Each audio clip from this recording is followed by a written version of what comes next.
محمد صلی اللہ علیہ وسلم۔ السلام علیکم ورحمۃ اللہ وبرکاتہ۔ ناظرین، آج ہم مزار شریف کی زیارت کریں گے۔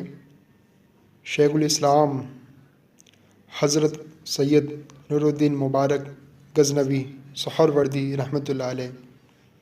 آپ کی پیدائش 555 ہجری غزنی افغانستان میں ہوئی اور آپ کا وصال 13 ربیع الاخر 632 ہجری دلی میں ہوئی ہے۔ آپ کا مزار شریف مہرولی دلی انڈیا میں ہے۔ آپ رحمۃ اللہ علیہ زیدی سید ہے۔ آپ کا سلسلہ نسب 15 واسطوں سے مولا کائنات حضرت علی کرم اللہ وجہ الکریم سے جا ملتا ہے۔ آپ شیخ و شیوخ شیخ شہاب الدین عمر سہروردی رحمۃ اللہ علیہ کے بھانجے، مرید اور خلیفہ ہیں۔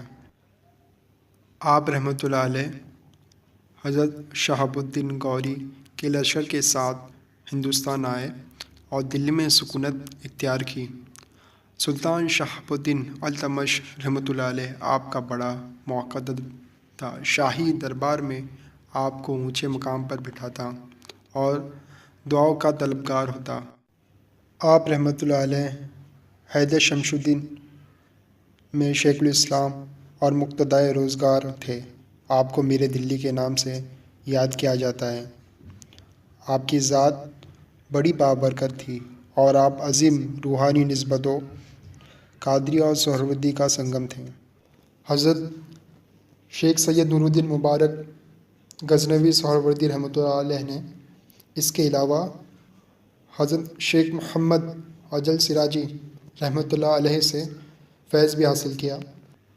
آپ رحمۃ اللہ علیہ کا سلسلہ نسب سید نور الدین مبارک غزنوی بن سید عبداللہ ابو فضل بن سید شرف الدین محدث بن ابو محمد سالوسی بن سید محمد فارسی بن سید ابو الحسن بن سید یحییٰ بن ابو عبداللہ سید حسین بن سید عمر بن سید احمد محدث بن سید یحییٰ بزرگ بن سید حسین بن سید زید شہید بن امام زین العابدین بن امام حسین شہید کربلا بن مولا علی کرم اللہ وجہ الکریم سے جا ملتا ہے۔